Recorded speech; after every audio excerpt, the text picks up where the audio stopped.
afternoon, ladies and gentlemen, and welcome to the Faculty of Engineering's Digital Sciences Initiative launch. My name is Kieran Passmore. I look after educational partnerships and external engagement for the faculty. First of all, I'll do the acknowledgement of country. I would like to acknowledge the traditional custodians of this land, the Gadigal people of the Eora Nation. I would also like to pay respect to the elders past and present and extend that respect to other Aboriginal and Torres Strait Islander peoples who are present today. Now, we have a big audience out there in Zoom land as well, so welcome to the Zoom people, and you might like to work out later on where you are actually living as to whose land that originally was. Now, it gives me great pleasure to hand over to the Dean of the Faculty of Engineering, Professor Willie Swanepoel. Thank you, Willie. Thank you, Kieran, and thank you all for coming, both those of you here present and those of you in Zoom land. It's my great pleasure to introduce to you the Digital Sciences Initiative of the big strategic directions that we want to go to in the faculty, and a really exciting one that we're looking forward to. So what is it that we're trying to do here?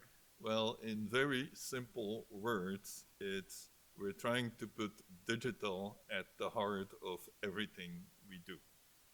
Not just in the traditional digital disciplines like computer science and electrical engineering, but across all disciplines of the engineering profession. And we want to do that in the three things that the faculty and any faculty is engaged in research, in education, and in external engagement. We want to do it in research because we think that's where the interesting research problems are going to be. We want to do it in education because we think, and quite sure, that our graduates will need the digital skills that this initiative will bring to them. In fact, that's probably already true today, and it will certainly be true tomorrow.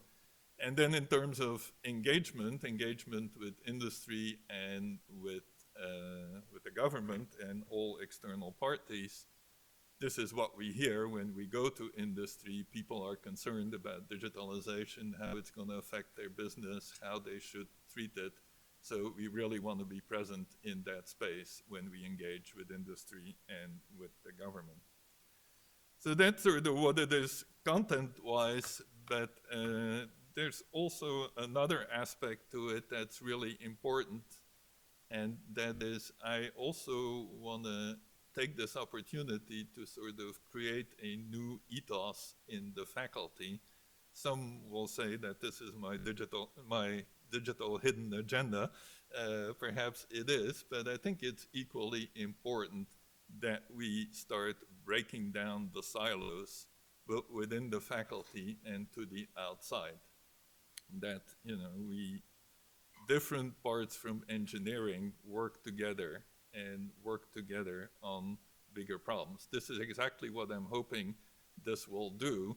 It will allow us to work on bigger problems and have bigger impact in all of our fields. And then finally, as you work on bigger problems, it should be easier to engage with government and with the industry. So again, I think it's a really exciting time for the faculty. I think we really formulated this strategy now. We're sort of at the end of the beginning of this thing. We sort of formulated what we want to do. And there's a few things that we've selected that we really in particular want to focus on initially. It's just the beginning though, and we're open to new things and different things and things coming from other faculties and from other places, but this is where we want to start. And what that exactly is, I'm turning over to the next speaker, Hugh Durant-White. Thank you very much.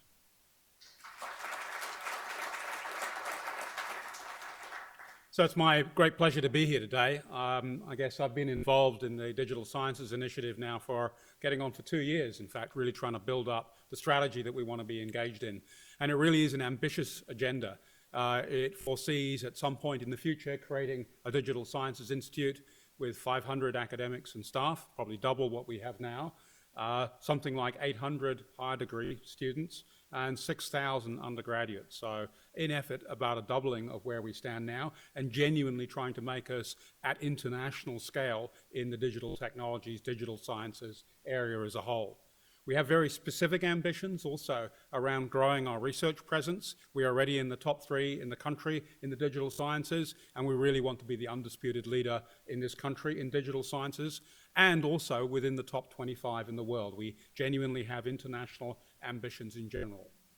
We also want to grow our income from probably where it is now to around 40 million of direct funding from ARC and other government sources, but at the same time, we want to grow our industry engagement. We have a very strong industry engagement in lots of digital sciences areas, but we want to expand that over the next 5 years to around 60 million of research funding. And at the same time, higher degree students, which are really the engine of growth, I think, for anything you do in research, is to really grow that to graduating around 300 highly qualified PhD students every year in digital technologies and sciences. So I'm going to expand on that today by introducing some of my colleagues. To kick the process off, as Willie said, we've decided to focus on a number of what we call now missions, but really what they are the initial outings that we want in the Digital Sciences Institute. We think of digital sciences very much as a bit of a matrix in which there are application domains where digital sciences will genuinely have a significant impact, and we're going to hear a lot more about that in the second half of this when we have our industry panel. But also horizontals, which are the fundamentals of digital sciences, where we really think we're going to make research progress at a fundamental level. So in the application areas, we've actually kicked off 3 missions, and they've been running now for, I guess, about 3 or 4 months, really building up, and they are multidisciplinary. They involve people right across the university, industry, and companies, and you'll hear a bit about each of these in a minute. Medical imaging, which Lu Ping will speak to in a minute, digital agriculture, and defense. And in the horizontals, we have data-centric engineering, which has been a really great learning experience, and Sally Cripps will speak to that. There are clearly many other areas that we would like to build, but these are our initial outings as to where we should be. As you're probably aware, the faculty has great strengths in areas like robotics, machine learning, communications, and we will gradually build those out as part of the overall Digital Sciences Initiative. So what I'm going to do now is I'm going to hand over one by one to my colleagues to give us a little bit of an intro for each of these 4 areas. So Lu Ping, please. Thank you. I will introduce the digital health imaging.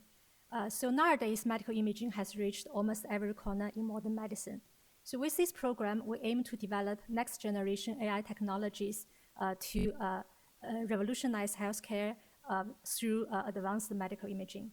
With the capacity to improve the diagnostic efficiency and accuracy, to bridge the gap between the increasing need of medical practitioners and the limited medical resources, and to monitor disease progression for personalized treatment and patient management, and to further our understanding about diseases to pioneer innovations in healthcare and biotechnologies. We also aim to promote the synergy of our strengths and leadership in AI and medical imaging and deliver impactful research through building strong connections with industry. We are a group of researchers across different faculties and schools in University of Sydney. In our team, we have top-tier scientists in AI, medical imaging, clinical research, and medical device. We are united under this digital health imaging program through a close and productive collaboration and a highly collaborative clinical research environment with partnerships such as IMED and Breast Cancer Australia, and strong links to major hospitals such as RPA and Westmead, as well as industry partners such as GE Healthcare and Siemens. We will develop AI-empowered medical image analysis to enhance image-based diagnosis and treatment. We will first target at 3 disease cohorts, so they are cancers, the lung diseases, and the neurological conditions. So these fields are where AI can greatly assist medical professionals and where we have strong clinical links. We devote to promoting the explainability and transparency of AI tools into medical imaging through exploring explainable AI and introducing human intelligence into AI loop. So to better disseminate the outcome of this program, we seek to establish clinical translation, validation, and regulatory pathways, such as commercialization and FDA or TGA applications. By combining our strengths, we believe this will allow us to develop a national flagship of CRC for AI in healthcare. And this should allow us to continually attract talents and resources and elevate our advance in AI to the next level of clinical importance and commercialization. Thank you. I'd like to introduce Professor PJ Cummings, who can talk about digital agriculture. So digital agriculture is the capture and use of data right throughout the food chain. That's everything from the soil characteristics that are growing our plants in the field, right throughout to the nutrition and safety profile, and even the authenticity of the food that you will eat on your plate tonight. So why would we want to do this? The first major job that we have is actually feeding the booming population of the global world that we live in. But it's not just about yield. We can increase the yield, okay, but agriculture has a massive impact on our environment. This is in terms of greenhouse gas emissions, so CO2 and methane were one of the major polluters in this area. On top of that, we are chronic overproducer and user of chemicals, be they fertilizers, pesticides, and antibiotics. On top of that, we actually consume 70% of the world's fresh water. And even if after doing all of that energy that we have spent and the resources that we have consumed, we still waste about a third of the food that we produce. So it's very clear that we need to do things in a better way. In fact, we need to do things in a smarter way. And that's where digital agriculture comes in. What we're proposing to do is to use sensors, data analytics, and robotics in order to take on these grand challenges. With that in mind, we've brought together a group of researchers, scientists and engineers, which the two pillars are basically the Faculty of Engineering and the Sydney Institute of Agriculture. On top of that, we have a number of key research partners. So on behalf of that particular group, we're honored to be selected as one of the first missions in this particular DSI initiative, and we look forward to making an impact. Thank you. I'd now like to invite Ben Thorburn to talk about the defence mission. Thanks, Hugh. So our university has a critical role to ensure that Australia's sovereign capabilities remain at the cutting edge globally and to prevent technological surprise. Now, in order to do this, we will translate our excellence in research and training into a strategic advantage for Australia and its allies. Now, we already have a substantial depth of engagement in our defence research portfolio. This comprises 39 academics across our faculty, with collaborations in the Faculty of Science and the Faculties of Medicine and Health and Arts and Social Science. Now, our funding comes from a range of sources, partially through the Australian government in the Department of Defence and Defence Science and Technology Group, and also through industry partners like TELUS, Airbus, Downer Defence, and BAE Systems. Now, the Australian government has invested heavily and continues to invest heavily in this area. Australian defence government spending is up 40% since 2017 and has increased a further 40%, or it's planned to increase a further 40% by 2025. The DSI will enable us to grow both the depth and the breadth of our engagement by deeper integration of the digital sciences. We're going to work more closely and more substantially with our industry partners with the goal of working together to deliver on large programs at scale. We're going to proactively engage with industrial and international opportunities such as the Osmuri program, and we're going to capitalize on opportunities which are emerging in medical technologies. Thank you very much. And finally, I'd like to introduce Professor Sally Cripps, who's going to talk about the one horizontal that we have going at the moment, data-centric engineering.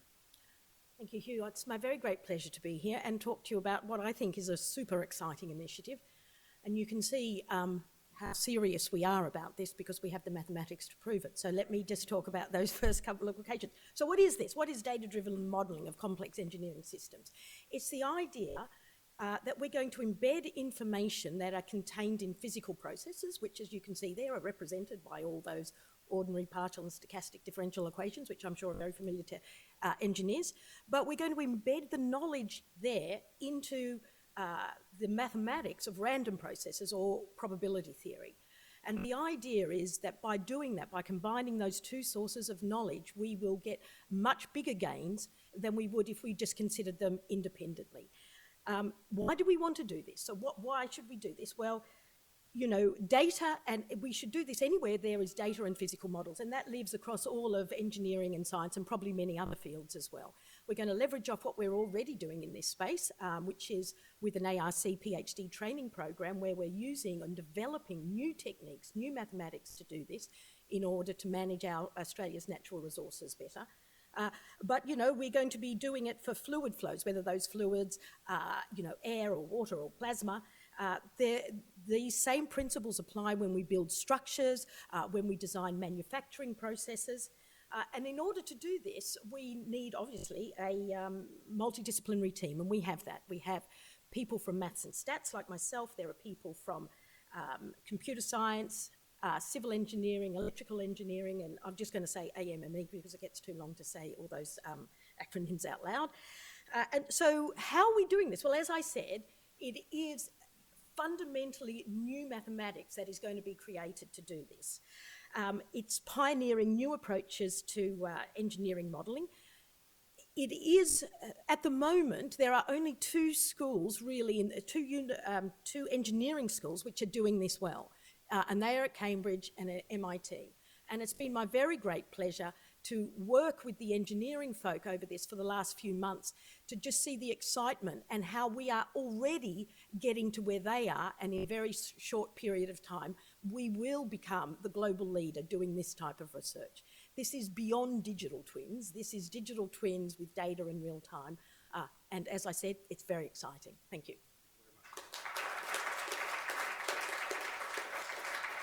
So that gives you a flavour of the kind of research missions that we're embarking on. As I said, we will start growing other ones out into the future. I want to turn now to our skills and education program and really just say that, you know, it encompasses both what I think of as digital fundamentals, the sort of things that Sally's been talking about, as well as digital technologies and skills, a lot more to do with where these things are applied. And we've been working both on changing our undergraduate program, on the way that we attract PhD students through the postgraduate training, and increasingly on how we actually engage industry in training in these technologies. So I'm going to hand over to TJ Lim, who's going to give you a bit of an overview of the program. Thank you, Hugh. As Willie already said earlier, education is one of the three pillars of the DSI, and I'll just give you an overview of what we're planning to do within the education space. So in a nutshell, we're trying to strengthen or even introduce digital elements in those three prongs that you see up there.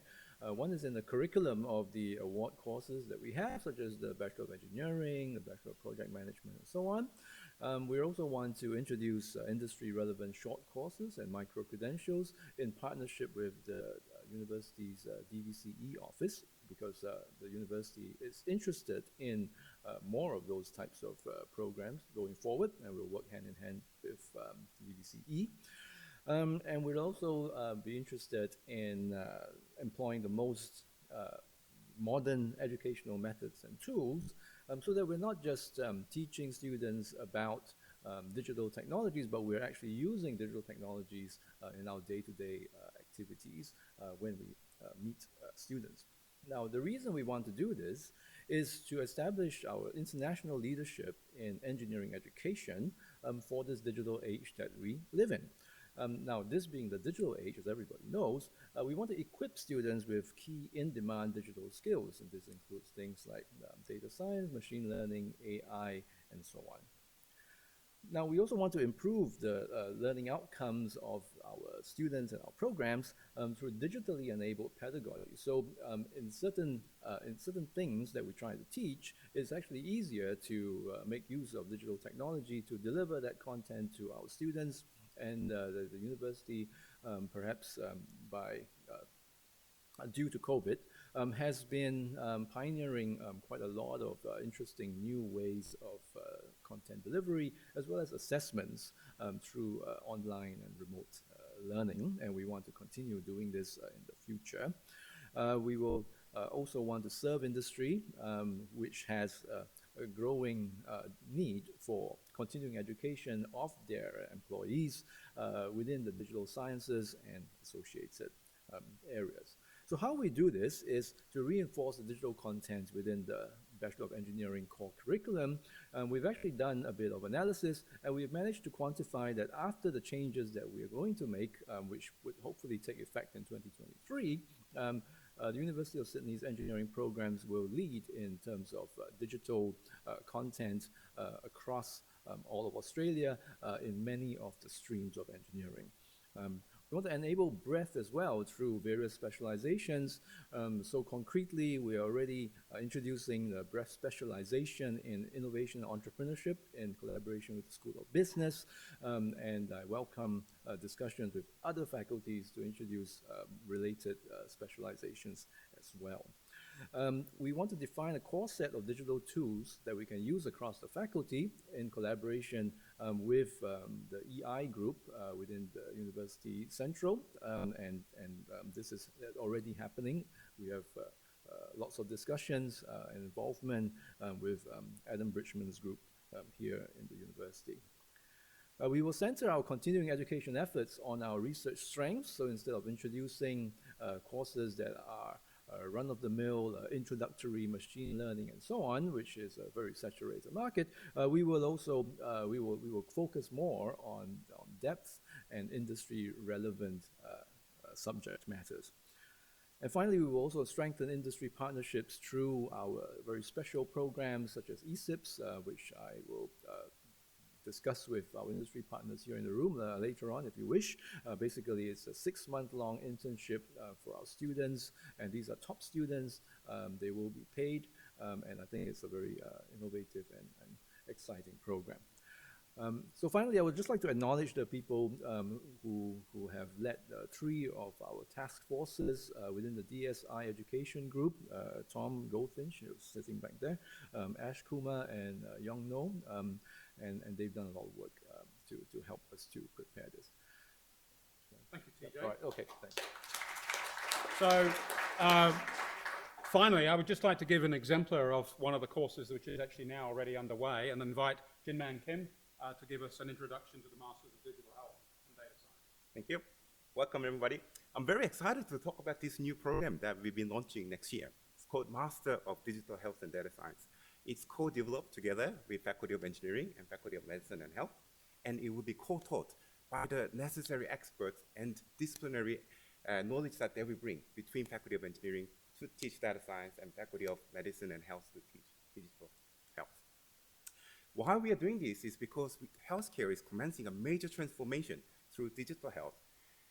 Today, when you go to hospitals, when you get any medical examination, or even the wearables and the apps that we are using, we are collecting health data, and that's digital, and they are extremely useful with the right technologies, with the right data science principles, with the right algorithms, and with the right artificial intelligence to drive it.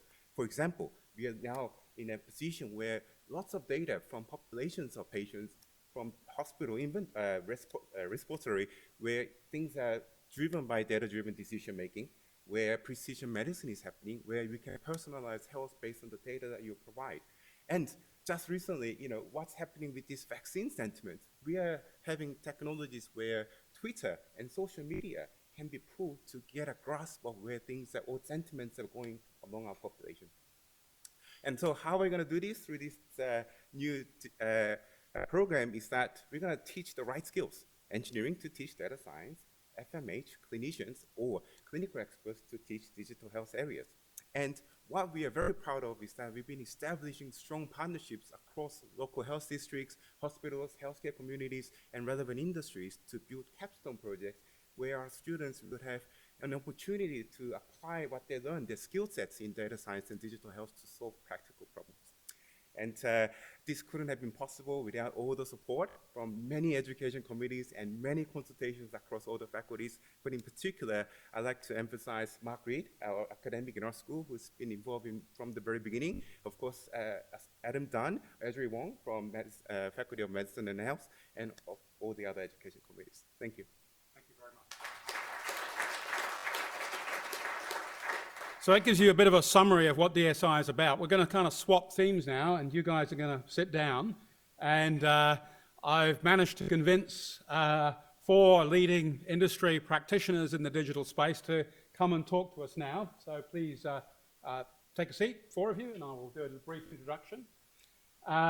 Jane McMaster, who's the Chief Engineer of Engineers Australia, but actually our careers, Jane and I, overlapped, I think, a long time ago when we both worked in different roles for the same person at BAE Systems, designing UAVs and missiles and various other things. So Jane has a very, very strong, not just defense background, but general engineering background. Zoran Belovic, I've known for, again, a number of years, and he's really in the process of transforming, indeed, what we do in digital health in this state, and really driving, I think, what is the state of the art, certainly in this country, and hopefully globally. Ros Harvey, Ros and I have known each other for too long now. She's done a lot of research in the agriculture space and now is the successful founder of a very successful startup company called The Yield, which is really transforming the way we use data and applying data and sensors to high-value crops. And finally, Tim Fontaine, again, someone I've known for probably too long, is a senior partner in McKinsey's. I think we've worked together on everything from milk production to mining to you name it. And Tim heads McKinsey's data analytics program, and particularly the company Quantum Black and its presence in Australia, which really applies a lot of data analytic techniques right across different industries. So the way I'm going to run this panel, very briefly, is I've asked each of the panelists to speak for just a few minutes around how they feel that digital technologies are going to actually transform their industries. And no surprise, I've actually picked the people who align with the missions that you might have seen earlier. So I'm going to start with Jane, if that's okay. Now, Jane, what I suggest is you actually come up to the microphone here. I think that would be good. Thank you. And hi everyone, it's great to be back here. I'm a proud alumnus of the University of Sydney. I graduated 28 years ago from the School of Mechanical Engineering, and I always enjoy coming back. Actually taught here for a few years in one of the Carslaw lecture theatres, and was happy to see that hasn't changed in 28 years, still with the chalk blackboard, so very fond memories. I thought I'd spend my few minutes talking about the opportunity and a challenge and a question relating to digital sciences. And I think we all sense the opportunity. Digital sciences is not new, but I think we all agree that we're on the cusp of what digital sciences mean for us and our planet. And there are so many examples that we've already heard about this morning about where digital sciences can take us. For probably a decade or more now, we've been enjoying the benefits of BIM and digital twins. We know that one of the COVID vaccines was accelerated due to the deep learning algorithms. We know that the EU is now developing a model of the planet that encapsulates all ecosystems, all meteorology and weather patterns. There's not enough computing power at the moment to run that model, but they're developing the model anyway and presumably hoping that quantum computing will catch up. And I guess my favourite example of the application of digital sciences is genetic algorithms. I'm not sure if there are many people in the room who've done much work with genetic algorithms, but I think they're fascinating. They've been around for 20 years, and they're algorithms that learn, and they use the principles of survival of the fittest and run models to iterate solutions through thousands of generations. And the solutions that these algorithms come up with for things as varied as antenna for NASA spacecraft, but also social policy, is absolutely extraordinary. So I think that, we all sense the excitement. There's huge power, I think, that comes with digital sciences, and it's all very exciting. But in the words of Voltaire and Spider-Man, with power comes great responsibility. And that brings me to the challenge and the question. And the challenge and the question are all around professional standards, which is very core to what Engineers Australia does its work and what we're involved with. And I wanted to start with a couple of very short stories. The first is my 12-year-old son, our youngest son, is in Year 7 this year, and he's studying IT for the first time. And a couple of weeks ago, his first ever IT assignment was due, and the IT assignment was to develop an app. It had to be a fully functioning app. It had to have several levels of difficulty. It had to display results, and it had to have an end game. There had to be an end solution. My husband is also an engineer, and so he got a little bit of help from his parents. He got 100% for the assignment, so he probably got a little bit too much help from his parents. But the app, we live on a functioning farm, and the app allowed you to choose the number of cows that you would buy and how much hay you would make and how many bales of hay you would sell and when there was a flood and when there was a drought and so forth. And it was great. He did a great job. He can publish that app and share it with my husband and I on our phones, and we can use it in Operator, and it worked perfectly. But there was no teaching of quality assurance in that exercise. There was no validation, there was no verification, there was no documentation of assumptions, and there was no peer review. And I had a discussion with my husband afterwards, and he was less worried. He said, look, they just want to get the kids in and excited about IT. And I thought, fair enough. But my second story is from the other end of the spectrum, from a couple of years ago when I was facilitating a group of organisations who work very closely together, sharing large data sets and analysing those data sets. And it was a several-hour workshop, and not once did verification, validation, peer review, or documenting and testing of assumptions come up. Even when prompted, the discussion was very superficial. Now, we all know that it's very dangerous to draw a straight line between two data points, so I'm not going to do that. But there are some flags that are raised for me around this idea of quality assurance. Is it ever too early to start teaching kids learning digital sciences the importance of verification, validation, peer review, and documenting and testing assumptions? Is there ever a conversation about digital sciences where those things shouldn't be mentioned? And so that's the challenge, I think, is professional standards and the importance of quality assurance, because arguably with digital sciences, it's quite hard to demonstrate what's working and what's not. Those of you who have been involved with coding and algorithms and modelling know what it means to have a misplaced semicolon and what it can mean if you haven't initialised a variable properly. The results of your modelling and algorithms can be vastly different, and often it's very difficult to tell whether the results are due to an accurately functioning model or an error.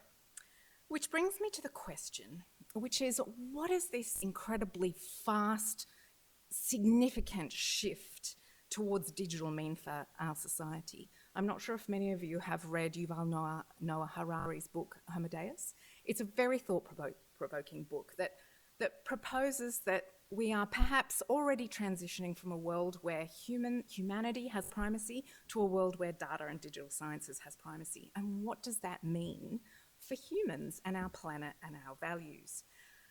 So look, I think I'll just conclude by saying that the world of digital science is a bit like a treasure chest, but we're only just peering open the lid of the treasure chest. We can see roughly what might be inside, but we're yet to enjoy the fruits of what it may offer. But I think social license, ethics, and quality assurance encompassing validation, verification, peer review, and documenting and testing of assumptions will help to ensure that what we do discover inside that treasure chest is indeed treasure. Thank you. I'd like to invite Zoran to come up, please. Thank you.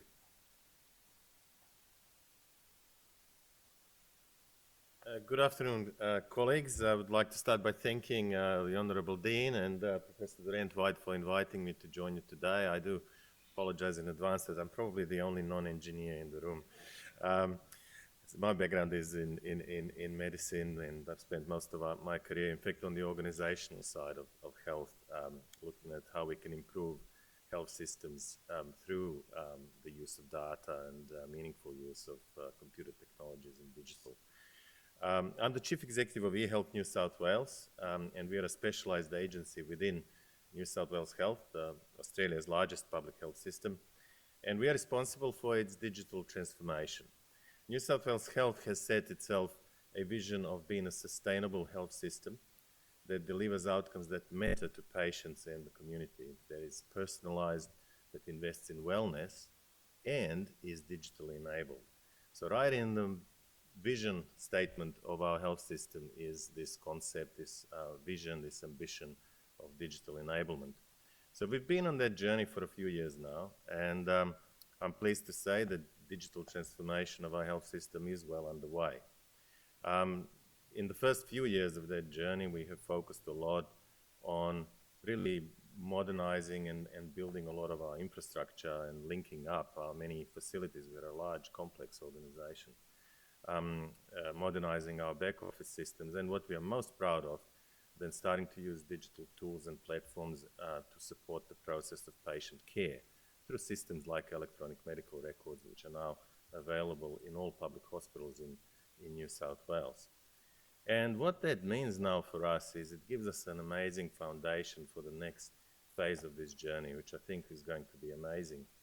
And I'm really excited to be part of this discussion today and see your plans for partnering with systems like ours to help us with that next phase.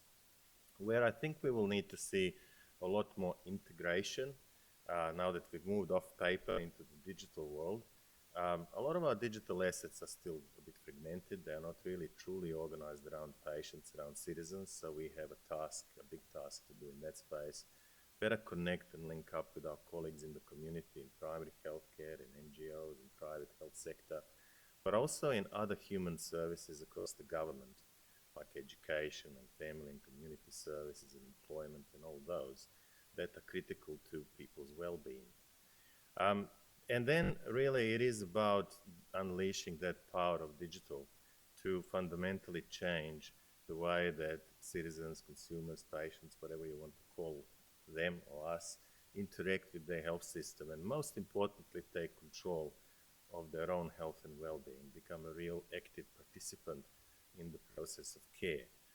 So we are very enthusiastic and keen to see an uplift in human experience, clinician experience, and patient experience through the use of digital tools, platforms, and channels. And then also starting to move into the sorts of territory that really is within your realm of expertise, and that is big data, machine learning, AI, robotics, new materials. The list goes on and on and on. And I believe that the digital technologies and data analytics will start coalescing more and more with some of the newer, they're not even new, but newer sciences in health and medicine, such as genomics and proteomics, where we will see some absolutely amazing transformational advances of health and medicine. And I think New South Wales has some great opportunities in that space. And I think through the combination of medical sciences and engineering, I think we will see some absolutely amazing breakthroughs. So I was really delighted to see that you're going in that direction. What the Dean said about your 3 pillars of research, education, and engagement resonated with me a lot because we really need to be partnering in all of those. New South Wales Health is not just a deliverer of healthcare services, we are a massive research organization. And you know that, our clinicians interact with universities and there is a lot of interaction and integration there, and we produce new insights and new research on an almost daily basis. And I would like to see digital sciences and digital health being part of that new body of knowledge a lot more. So that really resonated with me. Workforce development is another big challenge for us, and you heard that from a number of speakers. The digital health workforce is a really big challenge for us, but also a big opportunity. So I was really encouraged to see about your new program, the Master of Digital Health. Congratulations on that. I'm very interested to talk to you more about it. But we really need to develop those skills, the data literacy and digital literacy across the broad range of our workforce, and then move up into the more specialized and more advanced skill sets. And then finally, engagement. Like my organization probably partners with 400 odd commercial organizations, you know, small to large, local to global companies, and we wouldn't be able to do what we do without them. And so we are really, really keen to explore how we can engage better with universities, with research institutions, with industry, because I think that mix that you've also been describing is, I think, what will help us really accelerate the digital transformation and get us into those breakthroughs and to those great health outcomes faster. So that's probably all I wanted to share. Congratulations to you. We are very supportive of this initiative and look forward to being partners in it. Thank you. And Roz, I'd like to invite you too. Thank you. Thanks very much, Hugh. it's fantastic to be here, and I speak actually on behalf of the ag tech businesses that actually work within the city area. What a lot of people don't know is that New South Wales, and particularly inner city Sydney, is the leader of a global leader in ag tech. And we probably have about 80% of Australians' ag tech businesses within about a kilometre of this very place where we're meeting today.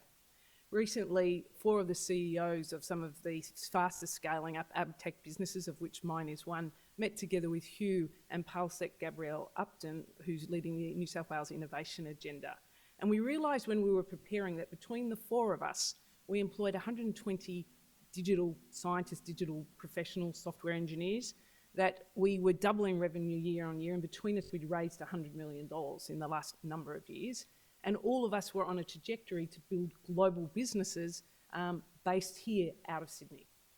Now, I'm going to come back to that because we have a vision of how we can partner with initiatives like this at USyd to really build out that capability. And that's going to require engagement with researchers, engagement in creating the skilled staff that we employ and need to drive our businesses, but also bringing our customers, which are often farmers and agri-businesses, together into a relationship between researchers, universities, businesses like ours, and our customers who are solving real problems in supply chains.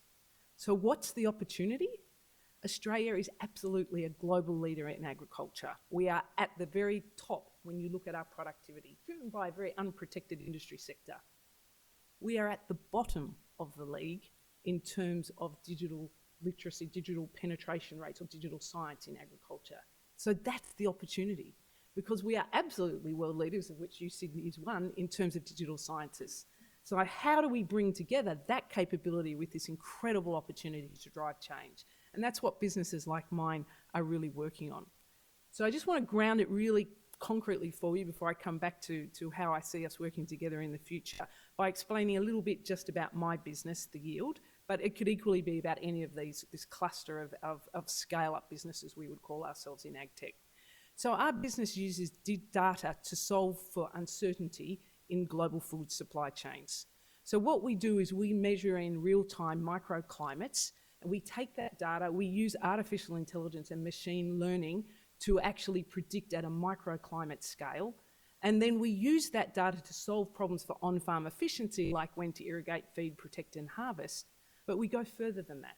We take our customers' data, combine it together and solve for problems on supply chain, like predicting harvest so that we can minimise waste, that we can optimise the performance of supply chains, get food to people in a timely way. And this is accelerating across agriculture, this need to actually drive this sustainable intensification of agriculture. So in terms of this, of what we concretely done with the research sector, where I see this enormous opportunity. So my business works in intensive irrigated crops. In the case of berries, one of our leading customers actually is Costa, that works together with Driscoll's globally. They grow from far north Queensland to Tassie in these massive tunnels. The minute they put those tunnels up, the weather doesn't work anymore because it's run on a gridded model, which you mathematicians will know all about. And so what we do is we put hardware down that measures in real time these environmental factors, we combine it with the weather data, and we run microclimate, we effectively create in-tunnel weather prediction services, which we combine with their standard operating procedures to improve on-farm effectiveness. We're running something like 1.1 million models every single day. We're managing 80,000 different blocks, optimising their on-farm production and their supply chains. So we need data scientists and engineers that can help us actually do that. But what people often don't know is that one of our most successful new products we built, we actually partnered with, through the Food Agility CRC, with researchers. We brought the customer, we brought the data, we brought our digital infrastructure, we worked with a group of data scientists who triaged in different ways and approaches that we could solve this harvest prediction problem. And within 6 months, we were able to put into production a solution to solve the problem with the customer, and Jane, you'll love this, and tell them their accuracy and what the risk was. And what we said is it doesn't have to be perfect, it's just got to be better than what you're doing now. And what we're now going to do is deepen that relationship, layering in new features, new data sets, getting more and more accurate, continually telling the customer and solving more and more problems as we go. This is the opportunity of digital and data. This is the opportunity to redefine the way we work between industry and researchers to not only do amazing science and research, but also to have impact in a really rapid way. And that's the opportunity that I want to work with you guys with. And I'd love to employ your son. He's not old enough yet. But we are intending between this group of scale-up businesses within a kilometre of where we meet today to be employing 3,500 people within the next 10 years by 2030. We desperately need talent. And so we really want to work together. We are committed to working together so that we know it's hard for you to collaborate with us when we're all fractured and in tiny little groups. But if we can work together as a group, we can start structuring industry transforming programs to actually run faster because we're working together. Thank you very much. And finally, I'd like to invite Tim Fontaine.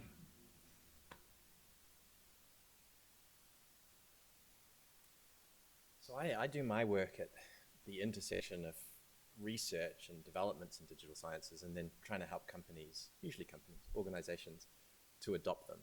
So I do everything from helping banks figure out how to personalize communications with customers through to helping mining companies improve the efficiency of their operations.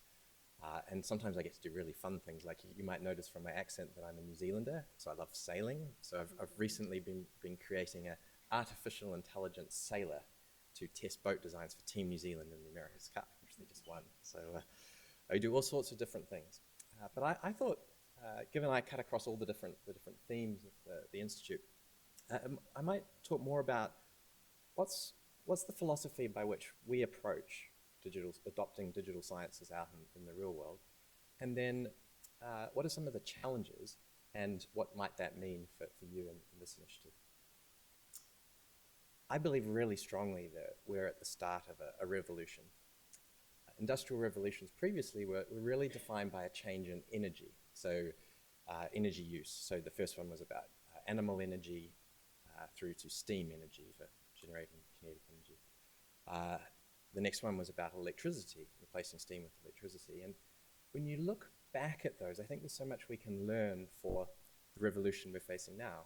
Of course, it's a slightly different one this time. It's one characterized by information, and I think actually a change in cognition. A change not completely away from human cognition, but human cognition enhanced or assisted by machine cognition.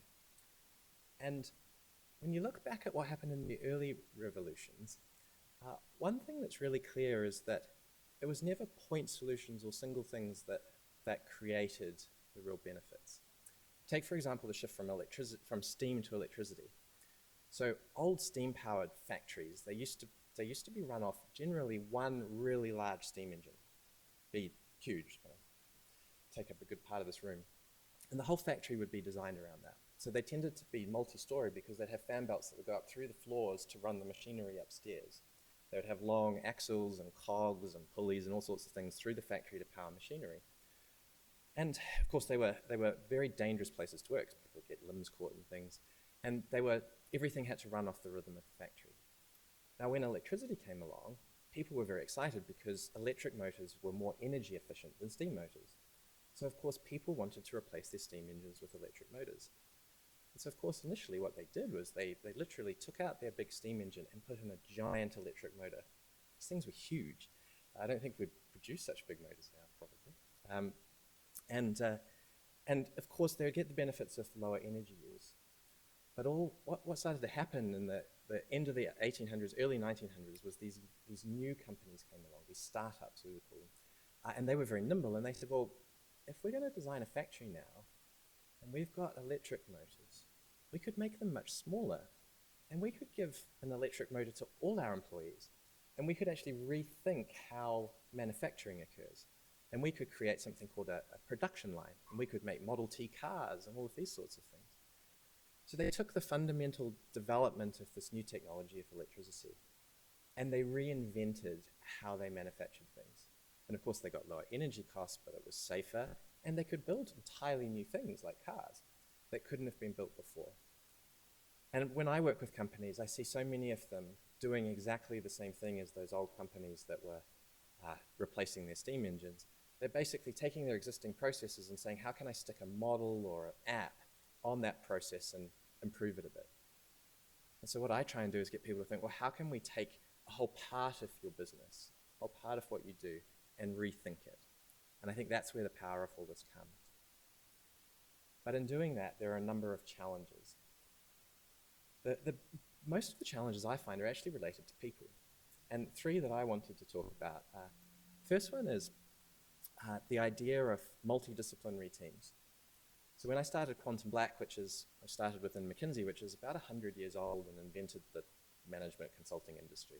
And it's very traditional. And so when I started Quantum Black, which is our data science and engineering team within that, I hired all these data scientists and I brought them in and I put them next to the consultants, and it was terrible. They just did not get along at all. It was like chalk and cheese, oil and water. There were fights, there was people that were depressed, it was awful. And so what I realized was we needed to invest a lot in just how do you bring people of different disciplines together and get them working together.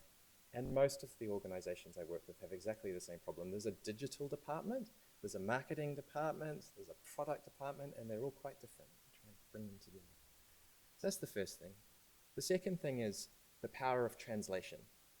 So one of the things we did in our organization was we started retraining all of our staff, all of our consultants in our case, to understand these new technologies, to learn about digital, to learn about data science and engineering, and so that they could translate between each other and work together more effectively. And then the final thing is culture. And where I found that this stuff works best is where you have a culture that's willing to experiment, willing to fail, willing to try new things, willing to collaborate.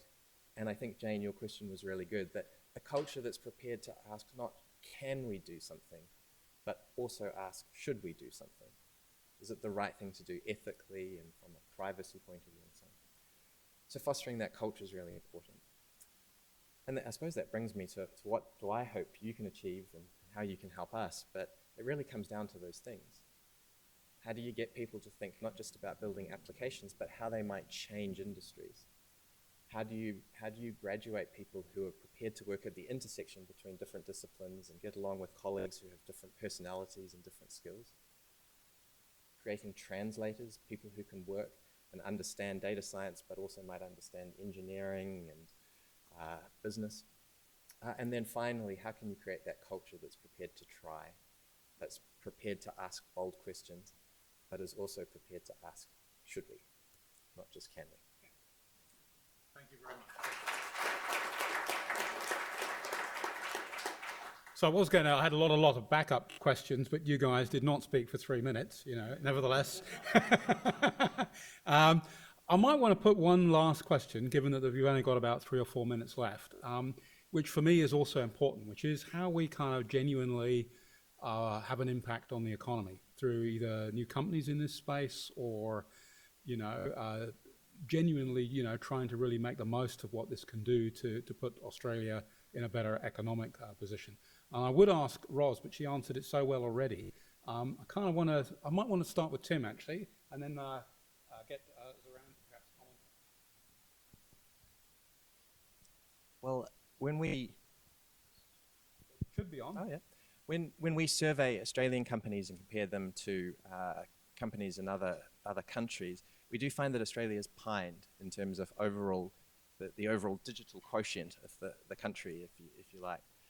And so in terms of what we do, I think there is a piece about how do we create the right environment for our existing organizations to digitize. I think that's probably the most important thing.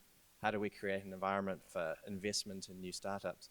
But then actually the biggest roadblock I've got at the moment is talent, particularly engineering talent actually, and particularly data engineering talent. So I think there is something about, and we felt that worse of course with COVID because we can't bring people into the country, which we would normally rely very heavily on. So I think there's an enormous role you can play in filling that. Okay, all right, it's good. Does anyone else want to comment on that? Zoran? I'm happy to quickly. Public health systems traditionally haven't been particularly, I think, active in this area of commercialization and business development and economic development. But things are changing. And I think we've got some really good exemplars. Some of you will probably be aware of our Medical Devices Fund, which is run out of the Office of Health and Medical Research in the Ministry of Health, which has over the years been quite successful in partnering with startups and industry to create new products and commercialize them. I'd like to see more of that kind of activity going forward, and in this sort of digital health space. As I said, we partner already with many commercial organizations, and we are increasingly challenging them and ourselves to think about opportunities for joint R&D, to look for partners who are in it for the long haul, who want to co-invest, who are interested in creating, novel insights like in medical imaging, but then taking them a step further and see how we can actually test them, trial them in our amazing health system that we've got, with some of these new health innovation precincts popping up all around the place, big capital developments. So we've got some really good opportunities to go from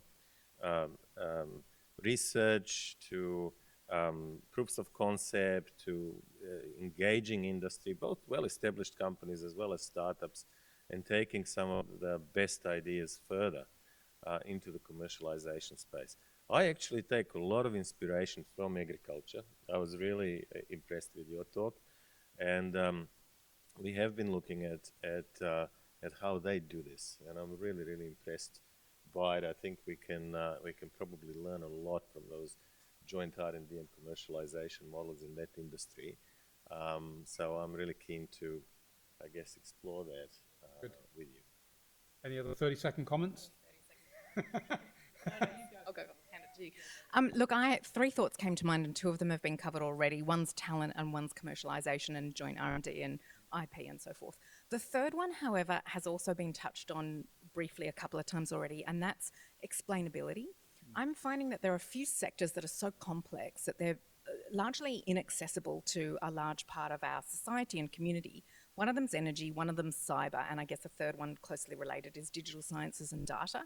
So the more that we can do to make digital literacy more widespread, to lift everyone up to have that level of digital literacy, I think the more engagement we'll get with digital sciences and the innovations that come out of it.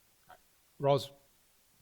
I was going to say, I think that we need to do it in a more deliberative way. There's sort of been a tendency to say we'll innovate and then, universities will create something and then we'll all scrabble around and say, well, how do we commercialise this? I think what's really exciting is thinking about it the other way around. How does it genuinely become industry-led? Yep. And the other thing I want to add to this is often we talk about startups, and yes, they're very important, but so are large incumbents, so are large businesses, so are scale-ups. And we need to work out a way to bring those together. Very concretely, my business, we have as investors Bosch and Yamaha. They're very big businesses. We're like this tiny flywheel. They're like this giant thing going like this. But when we work together, we can actually take the best of both. And we're currently working around robotics and AI, bringing these two platforms together in an R&D sort of way. And so I think that understanding that and actually sitting down and designing for impact, both research and industry impact, is we'll get a better outcome.